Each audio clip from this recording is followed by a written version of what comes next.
Other interesting business news, yes, Stellantis dealerships calling out the company for damaging their brands, and can't help but think they probably have good cause. And because Stellantis, while they do have the largest portfolio of individual car companies and brands and names, they can't seem to handle it as they butcher it left and right. Also have terrible business decisions, which partially because of government interventionism, such as Dodge, which used to make the great Hemis, good old V8s with stick shifts and big old American muscle. Well, some of it is being Canada, but nevertheless, good old American muscle and just raw power. Putting a V8 into a little Jeep and a little Grand Cherokee. It was awesome. And the CEO said, "We don't care what everyone's doing. We're going to give people great horsepower for the money." And then they decided, "Oh yeah, we're going to do a straight six, also known as a 6 cylinders in a straight line, as opposed to a V8, so you're not getting your Hemi. So you get the V6, or sorry, the straight six twin turbo, which that's okay for BMW. That's kind of what you expect. BMW, you could debate they basically perfected that engine platform, but I want that in a Charger. Oh yeah, and by the way, the Charger's going to start off as electric first. I have some speakers though, so it sounds like a one from the previous generation, which had a beautiful exhaust note. It's almost like a symphony or an orchestra. I mean, I just remember hearing my first Challenger at the dealership when I was a kid. It was beautiful, and now it's just an imitation of what was. And ironically, just reminds me of what it used to be. And if I had money, I would just buy what the real thing is, not a disgusting imitation of what it is. But I partially digress. Their sales are dropping dramatically, like 50%. We're talking about 50% drop, 50% rally, drop in profit, 50%. Again, click that subscribe button. It may very well help my speaking ineptitudes. When I first started the show, barely anyone tuned in, and I spoke even worse than I did worse back then than I do now, believe it or not. But when I slowly but surely gained more subscribers, I become more articulate in my speaking. Some might argue it's just a modicum of improvement, but an improvement nevertheless. So you can go ahead and click that button. I greatly appreciate it, and it will someday fuel to the point where I have a whole episode without a single speaking blunder. Tall orders, some might argue, but a goal nevertheless. So if you click that button again, I would greatly appreciate it. Now go to the specific article by Owen Bellew. It's over at Jalopnik. They quote, "Disaster has arrived at Stellantis as dealers call out damage done to brands. Plus, the U.S. has just passed a law limiting the support for Chinese EV, and regulators have launched a probe into almost every VinFast car sold in America." There you see the amalgamation of some of their brands. Not sure I think that's one of the buildings they own. See here. Touchscreens are great until they break. They don't really work perfectly. In this particular display, you have a Fiat, it might be a dealership, you have a Fiat logo, an Alfa Romeo logo, a Jeep logo, another logo that is obstructed, which, again, it's all the same company. Also, well, Chrysler used to own Dodge as well as Jeep, and then subsequently when they bankrupted in 2009, well, they were sold off to an Italian company known as Fiat, which, again, they owned many brands. It wasn't just the Fiat brand. And then it eventually became Stellantis, which both sounds interesting and unique. Now, they say, quote, "First gear, dealerships calling out rapid degradation of Stellantis. Jeep owner Stellantis is in crisis mode now. It's been hit with an enormous recall of its top sellers. It said profits plummeting as sales stagnate, and as it faces offers to offload some of its historic brands. Now the automaker has been hit with a scathing review from U.S. dealers who say it's a disaster has arrived at the automaker." Oh yeah, they also killed the Ram 1500, well, or neutered. It used to come with a good old V8 as every truck should have by default. But, oh yeah, going forward, the 1500 Ram, that will be a V6 twin turbo.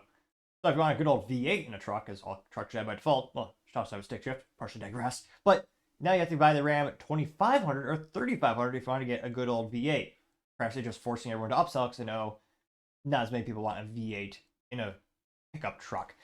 Now, they say, quote, "In a letter addressed to the company's boss, Carlos Tavares, dealers across America have laid their disdain clear for all to see. According to a report from Automotive News, dealers say Stellantis brands are facing, quote, rapid degradation thanks to the short-term decision-making that has shrunk the company's market share and hit Jeep, Ram, Dodge, and Chrysler brands."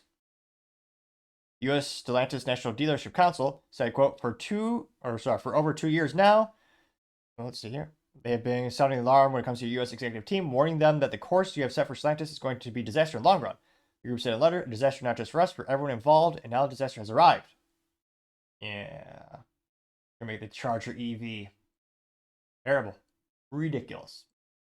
I'm only partially kidding. That's not the only reason their company is crumbling. The sales are, that's not even, those sales are not even out yet in terms of you can't even buy them yet.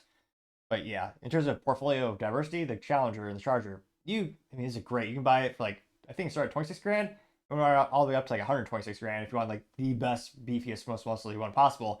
You get the Elephant engine, you get 1,000 horsepower. Oh god, our cars should probably have to by default. But yeah, now you just get a couple of choices. Now they say, quote, Stellantis said it took exception to the letter and that it doesn't believe public personal attacks are the most effective way to solve problems. They gotta do something differently because you clearly aren't listening to consumers or the dealerships. The company said it introduced its action plan in August and developed with dealer input. The plan the company says already showing results. According to Stellantis, U.S. sales in August were up 20% over July. Market share is up 0.7 points. I won't brag about that. And dealership inventory was reduced from 2 consecutive months to 42,000 units to approximately 10% in total. This isn't the first time dealers across North America have let Tavares know how they really feel, with dealers sending a letter earlier this year outlining the issues they need addressing. The letter was followed up by a meeting with company bosses that led to a summer incentive campaign to support sales and more freedom to older models. They say, quote, now dealerships across America are hoping for additional support to offload swelling inventory and increase marketing to help sell more cars, which, again, the financial division is the only thing really helping them out in terms of pushing more inventory. One of my buddies recently did get a Ram 1500. He got one of the last ones, the V8 or last model year. And yeah, the only with the market with the record high interest rates, Stellantis credit, to give them credit, I guess redundant word pun, partially intended, but they are giving massive incentives and giving really aggressive interest rates, like sub-industry standard. So trying to make it more attractive for folks and also discounting the crap out of a lot of their vehicles to try to move more inventory. But yeah, it isn't good when there's already been reports of things getting bad for Stellantis, and now you have the dealerships squawking about it. And it'll be interesting to see what happens long term, but they're becoming less and less viable as a brand. And as more and more governments push for EV mandates, right now the 800-pound panda in the room is China, or Trump would probably say China, because again, they have one of the most attractive business environments in terms of very little regulation, very little oversight, and in terms of mass manufacturing and lower cost to assembly and everything. It is ridiculously attractive from a business perspective, which is why so many electronic things are made there. And EVs are just glorified computers on wheels, which there's a reason why every Apple product is basically made over in China. So definitely doesn't bode good for traditional automotive manufacturers, especially when, again, China's so good at replicating, aka stealing other technologies. Things are not looking good for a lot of community, and I don't know how Chrysler, Stellantis, or I'm not sure how. I don't know what their roadmap is to succeed in North America. When you look at traditionally what have been some of their best-selling products, they had the minivan for decades. That's becoming less and less popular. More and more people move to crossover and SUVs. And you had the Charger and Challenger, which sold really well by number of units sold, but now they're going to EVs, which, let's be honest, that is a fraction of the people who bought those cars. That group of demographics, the people who want American muscle, they're not going to buy an EV. Probably going to go to Mustang, which is I would argue they won the pony war in terms of this the only pony car that has been bastardized into an EV SUV, or soon will be with apparently the Camaro, or being turned into an SUV or EV and then killing their iconic Hemi engine, which is again why you should buy Dodge product. It's a good old Hemi, but I partially digress. I'm not sure. And then Alfa Romeo is barely hanging on in terms of North America sales. They disappeared for a couple of decades. They came back, got a little success, but again, not much incentive. And then don't get me started on what the Dodge brands are left. I don't see a compelling reason. Again, automotive industry is one of the most competitive ones out there. Margins aren't the best for most of them as well. It's just, if I had to buy one, I'm trying to think of what conceivable product I would want to buy out of the whole Stellantis portfolio. I'm trying to think. Like, I don't know, it's almost as if you could hear a pin drop. I'm not trying to be funny, but yeah, if someone give me like a gift card to like any Stellantis product you can buy, you can have whatever one you want, and it will include taxes, insurance, and all the gas, everything. I guess because I like stick shift, I get a Jeep Gladiator with a stick shift, or just a Jeep with a stick shift. It's like a fun vehicle, not very reliable, though. I give them credit; they have one of the strongest brands out there, despite being ridiculously unreliable. People will still buy them up, which is impressive from a business perspective. People continue to buy it, in a brand perspective. But yeah, I can't help but think. They used to have that kind of Dodge Viper with the V10 and stick shift only. All car, by default, is a beautiful thing. Yeah, but yeah, what would I buy now? I don't have much of a compelling reason. So I'm not sure how.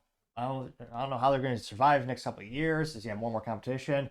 But let me know, when's the last time you actually bought a Chrysler product. I mean, my parents bought, I mean, what was it? A 2001 Dodge Grand Caravan, which had a good old V6 in it. And I would argue is 100% renewable because, like most of those vehicles, they all, I mean, after a couple years of ownership, they all rusted out and returned to Mother Nature because they just disintegrated into nothing. I'm only partially kidding in that regard. But yeah, when's the last time you knew anyone who bought a Dodge? Yeah, when was the last time you actually knew someone who bought a Stellantis vehicle that was not a traditional Ram 1500 or Ram 2500 gas engine truck? That's a thinker. I'm trying. Just my group of friends. Yeah, no one. I have one friend who got one of their products, and it was it was the last 1500 with a V8. But yeah, let me know. When was the last time you actually heard someone actually buying that? And would you ever want anything in their portfolio of all their brands? Let me know in the comments, because as always, be fascinated to hear what you have to say. Thank you everyone for taking the time to tune in. Again, trying to get to 4,000 subscribers by the end of the month. So if you can click that button, I greatly appreciate it. Also, give me a thumbs up, thumbs down, or comment. It's a great way to give me some additional feedback, letting me know how I can make the show better and better. Lastly, don't forget to take the time to tell your family, tell your friends, tell your coworkers, heck, tell your enemies, tell anyone and everyone. Just stay safe, fight the good fight.